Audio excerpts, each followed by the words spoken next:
Hello friends, welcome back to this channel. दोस्तों, इस video में हम बात करेंगे Reliance naval and engineering Limited के लिए। लेकिन उससे पहले आपसे रिक्वेस्ट करना चाहूँगा दोस्तों, पहली रिक्वेस्ट ये रहेगी कि अगर आप चैनल को पहली बार देख रहे हैं, मेक श्योर कि सब्सक्राइब करके बेल आइकन को ज़रूर सेट कर लीजिएगा।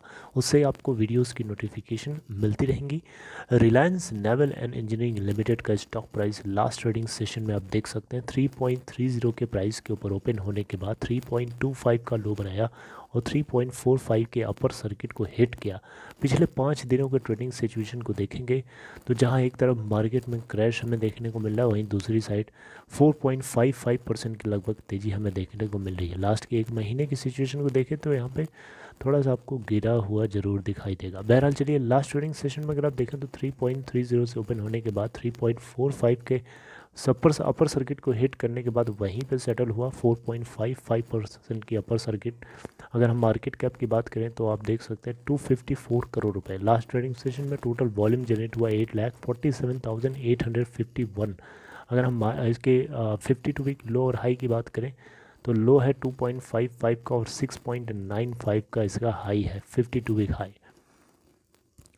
एक बहुत ही आपको बड़ी खबर मैं समझाने जा रहा हूँ दोस्तों, थोड़ा सा आपको पता होगा, पहले से मैंने आपको बता भी रखा है। जैसा कि आपको मैं थोड़ा इंट्रोड्यूस कर देता हूँ। जैसा कि आपको ये बात पता है, रिलायंस नेवल इंजीनियरिंग लिमिटेड को इंसॉल्वेंसी बैंक्रप्सी प्रोसेस के थ्रू रिजॉल्व कराने की कोशिश करी जा रही है, जिसमें मुंबई के एक गुजरात बेस्ड बेसिकली एक मर्चेंट है, निखिल वी मर्चेंट। ये सक्सेसफुली एक बिडर के रूप में निकल के आए थे। 2700 करोड़ रुपए में इस शिपयार्ड को ख़रीदने के लिए बिडिंग किया था, जिसको लेकर के कमेटी ऑफ क्रेडिटर्स ने हाँ में हाँ मिलाया था, कोई दिक्कत नहीं थी। लेकिन बीच में एक टांग लड़ाने के लिए कूद गया था जिसका नाम है सिटी सिक्योरिटीज़।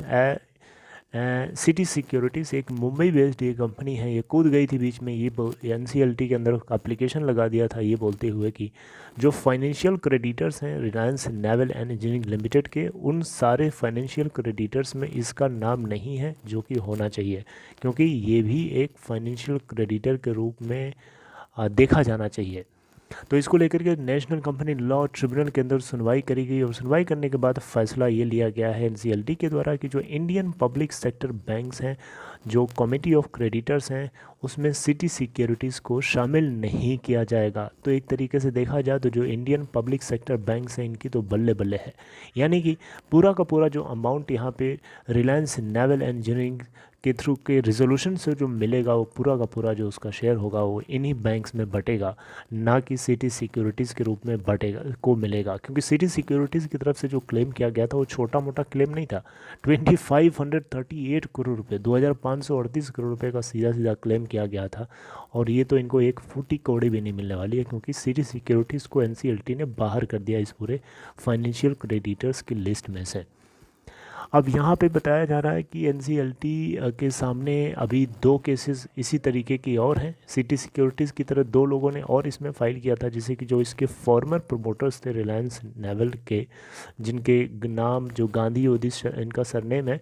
मैं आपको बता देता हूँ, यहाँ पे कहीं नाम में इनका लिखा है। ओके, तो दोस्तों इनके नाम मैं आपको ढूंढ के बता देता हूँ, थोड़ा सा उससे आपको क्लैरिटी हो जाएगी।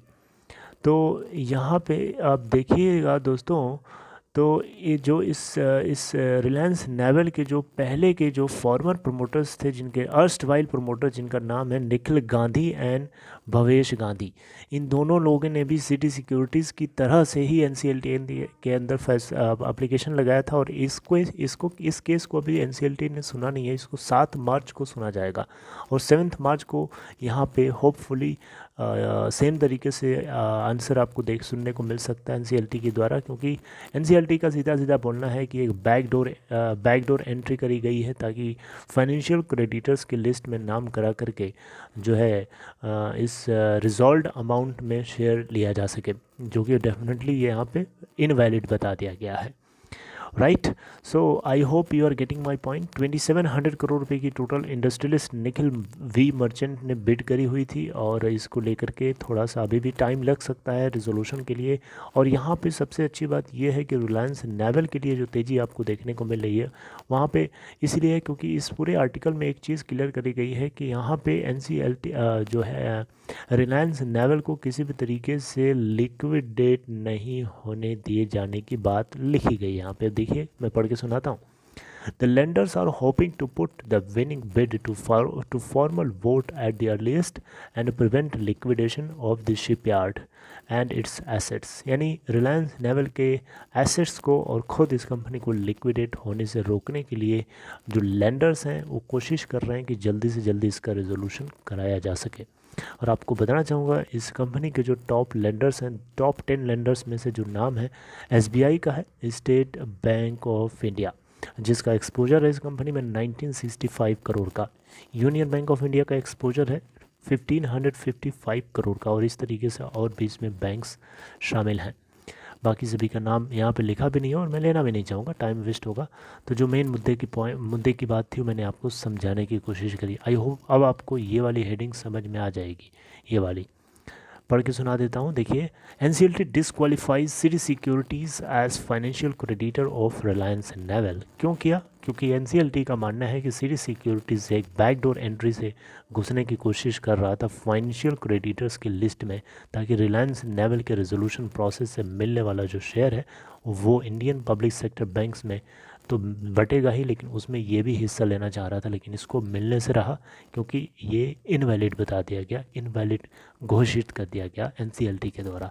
आई hope you understood my whole points regarding Reliance Naval, क्योंकि इसके ऊपर मैंने पहले भी आपको इस टॉपिक इसी टॉपिक के ऊपर मैंने बात करी हुई थी, और ये उस समय मैंने बताया था कि NCLT के अंदर ये केस सुना जाना है, और ये सुना गया।